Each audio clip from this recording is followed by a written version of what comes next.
Hello everyone, welcome back to my YouTube channel. I hope आप सभी अच्छे होंगे। आप सभी को मैं यूजीसी नेट फर्स्ट यूनिट आपका फर्स्ट पेपर में मैं करवा रही हूँ। उसमें से आपका ये टॉपिक है एनसीएफ 2005, जो कि काफ़ी इम्पोर्टेंट है आपके एग्ज़ाम की दृष्टि से। 2023 में जो दिसंबर में आपका एग्ज़ाम होने वाला है, उसकी दृष्टि से काफ़ी इम्पोर्टेंट है। आपको मैं इम्पोर्टेंट ही थ्योरी करवा रही हूँ, जिससे क्वेश्चन से लगातार पूछे जाते हैं और पूछे जाने की संभावना है। ओके, आपके हर यूनिट से, आपके 10 यूनिट से, हर यूनिट से आपका 5 क्वेश्चन आना है।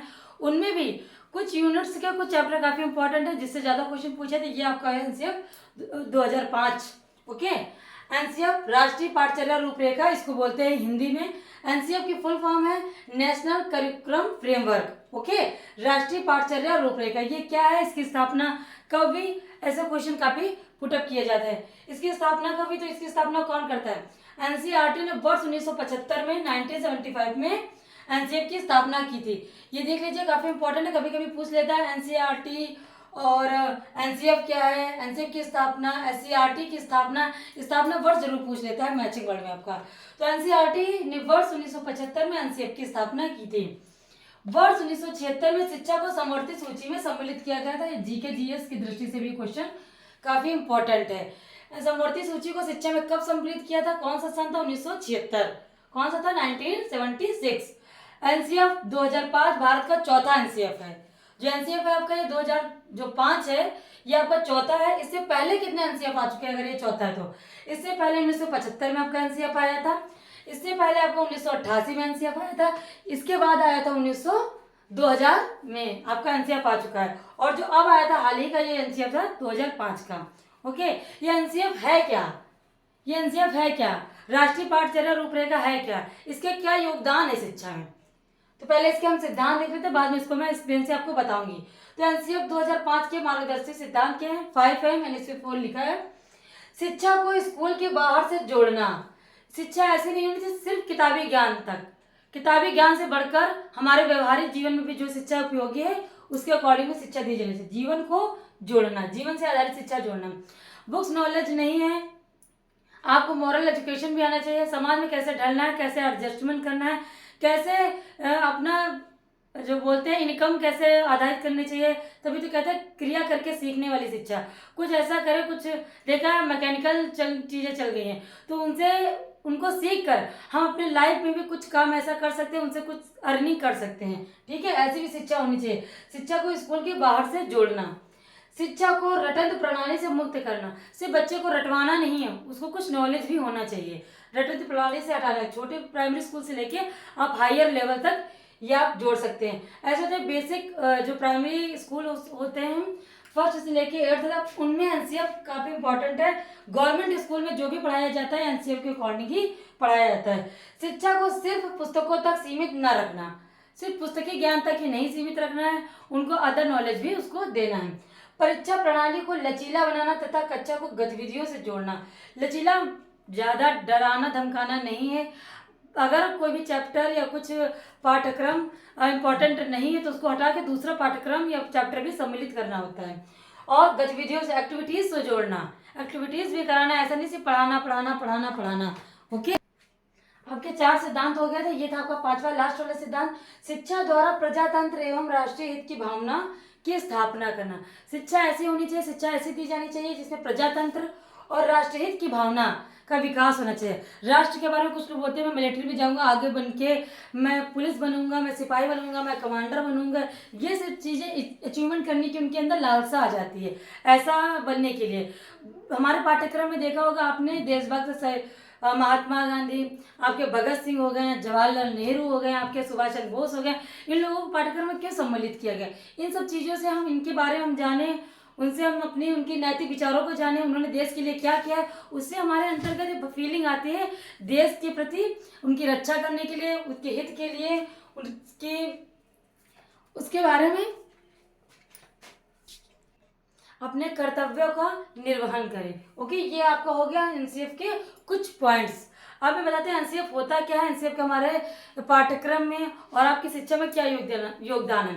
जो आपके प्राइमरी स्कूल है, बेसिकली जो आपके प्राइमरी स्कूल है, प्राइमरी स्कूल में जितना भी पाठ्यक्रम है, जितना भी करिकुलम है, उसका पाठचर्या जैसे भी है वो एनसीएफ के अकॉर्डिंग ही चलता है।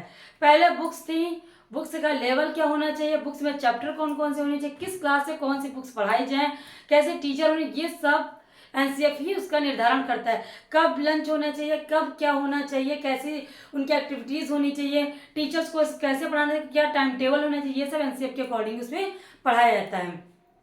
पहले 10+2+3 ये आपकी शिक्षा प्रणाली थी 10वीं तक, 2 साल आपका 11वां 12वां, फिर 3 साल का आपका ग्रेजुएशन। ये किसके अकॉर्डिंग था, आपका एनसीएफ के अकॉर्डिंग ही हम लोगों को शिक्षा दी जाती थी, एनसीईआरटी के बेस्ड।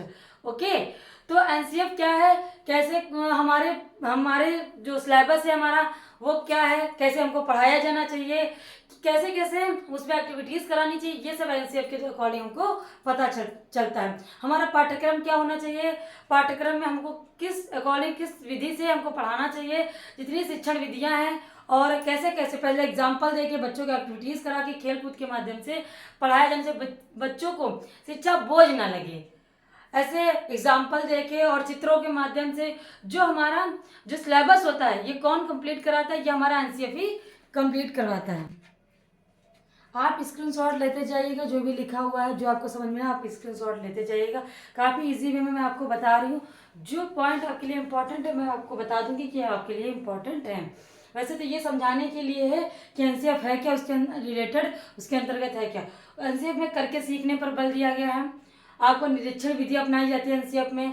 परीक्षण विधि है, निरीक्षण करना उस चीज़ों को, उसके बाद एक्सपेरिमेंट करना, परीक्षण करना, बच्चों को निरीक्षण परीक्षण के अंतर्गत सिखाना, रचनावाद की समझ प्राप्त करना, बच्चों को क्रिएटिविटी, जो चीज़ें क्रिएटिविटी करके बताई जाए वो अपने आप खुद सीखेगा, जो कुछ बनाएगा जो रचना करेगा वो स्वयं में सीखेगा। उसके ऊपर लादना नहीं है कि आपको ये सीखना है, ये करना ही करना है, बच्चों को स्वयं से करके सीखने दो।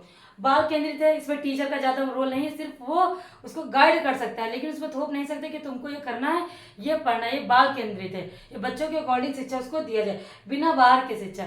ये काफ़ी मोस्ट इंपॉर्टेंट है, ये थ्योरी भी आती है, शिक्षा बिना बोझ के।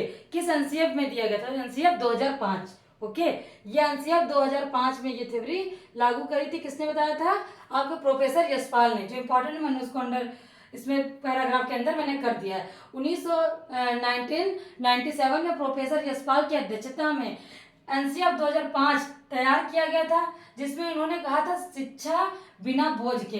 किसने कहा था और कब कहा था, 1997 में प्रोफेसर यशपाल ने कहा था आपके, शिक्षा बिना बोझ के एनसीएफ 2005 में कहा गया था। ये काफी मोस्ट इंपॉर्टेंट है थ्योरी आपकी। शिक्षा बिना भार के शिक्षा दी जाए, किसी बर्डन नहीं है कि मोटी मोटी बुक्स हों और उनको पढ़ना, एग्ज़ाम आपका होना है। देखिए आप एग्ज़ाम हर टाइम आपका एग्ज़ाम नहीं होता है, आपने गवर्नमेंट में देखा होगा सिर्फ 2 बार आपका एग्ज़ाम होता है, एक हाफ ईयरली होता है, एक एनुअल होता है, ठीक है, वार्षिक। उसमें बार बार ये टेंशन नहीं रहती कि आपको एग्ज़ाम देना है और आपको फेल करना है। आपने ये नियम देखा होगा प्राइमरी में कि बच्चा फेल नहीं होता।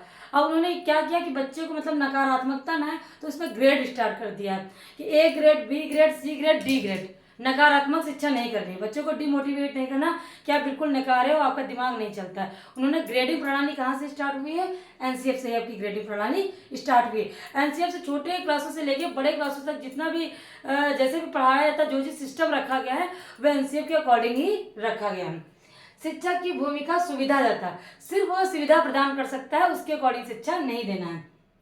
समस्या समाधान, अगर कोई प्रॉब्लम्स आती है उसका समाधान उसी में बच्चों को निकालना है और बच्चों को उनकी समस्या का समाधान करके उनको बताना। मातृभाषा के अकॉर्डिंग शिक्षा देनी है। ऐसा नहीं कि हम प्राइमरी लेवल से ही देखें, प्राइमरी स्कूल में इंग्लिश से शिक्षा स्टार्ट कर दीजिए। देखे होंगे आप 6 क्लास से आपको शिक्षा दी जाती है, 6 क्लास से इंग्लिश पढ़ाई जाती है।